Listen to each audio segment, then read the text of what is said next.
it's like we talked about before that we're going to work on our short game. So I've carried probably my three go-to clubs when I'm around the green. I have my 8-iron, I have my 52-degree wedge, and I have my 56-degree wedge. Okay, I am going to put this in my hand as often as I possibly can, just because of that bump and run shot. It gets on the ground and rolls like a putt. Okay, 52 I'll hit more often than I hit this 56. The 52, more of a chip shot, a little bit more carry, a little bit less roll. 56 is going to kind of be my last resort. I want to bring that landing area as close as I possibly can to me at any given time. Okay, so kind of start with the setup with the 8-iron. The best thing about this is that it becomes very, very similar to putting. Okay, putting stroke's pretty easy, right? So we can just take our normal setup, put the ball relatively in the middle of our stance, and I can just make this nice pendulum motion like putting. I get the ball on the ground. Pretty good shot, huh? Okay, I only need one. Normally I need about 5 or 6. All right, so that was our bump and run. The ball was very low, okay? Not much I had to do to think about to set up for that shot and hit it. I could just set it up like a putt and hit it, and it's just very easy. Now we get into our chip shots where the ball's gonna get a little more up in the air, carry a little bit further, roll a little bit less. There's a little bit difference in our setup, okay? Depending on the height of the shot I want to hit, but we're just going to hit kind of a normal trajectory shot here.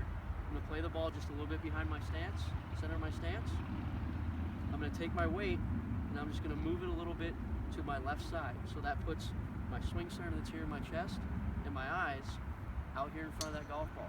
Because we all want to hit down the golf ball, right? That's how we get the ball in the air. Okay? So take my setup, my weight goes forward, swing center goes forward, same motion, just like I hit with the 8-iron. Get the ball up in the air more. That's in the hole. Catch me on a good day. All right, so on to the 56. The club that I will only hit if I have to. Okay, this is going to make me take my landing area much further away from me, and just a higher percentage for error. But same thing applies. Okay, ball's positioned a little bit behind the center of my stance. I take my weight and I move it forward. And I'm going to move that club the exact same way I did with the 2 previous clubs. I'm going to throw that ball a little bit higher. You see, the result probably wasn't quite as good, was it? Okay, distance-wise, it wasn't bad, but I'd much rather have that 52 in my hand or my 8-iron in my hand. Okay. So, any questions? The swing's pretty much the same, right? We just change clubs. Okay. And all that changes is what? Landing areas and distance, right? Okay. And then, just like we talked about with putting, it's very, very important here that the length of your stroke or length of your swing controls how that ball is going to get there, okay? All right, so the last thing we'll talk about is just landing it, okay? I have this grungy old towel, but serve its purpose. Red X, white area in the middle, and blue on this end. This end is going to be closest to the hole. This end is going to be closest to me. Now, this just represents landing area, so I'll keep the 56 in my hand since it's the last shot I hit, and I can kind of guess where my landing area is going to be, okay? So I'm just going to put this out there.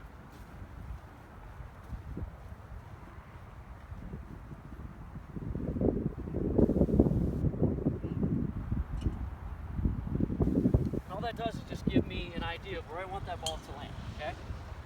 Otherwise, we're just kind of hitting blindly and don't really know where we want it to go, okay? So get a shot and see how close we can get. So the good setup, ball's in the middle of just behind the center of my stance.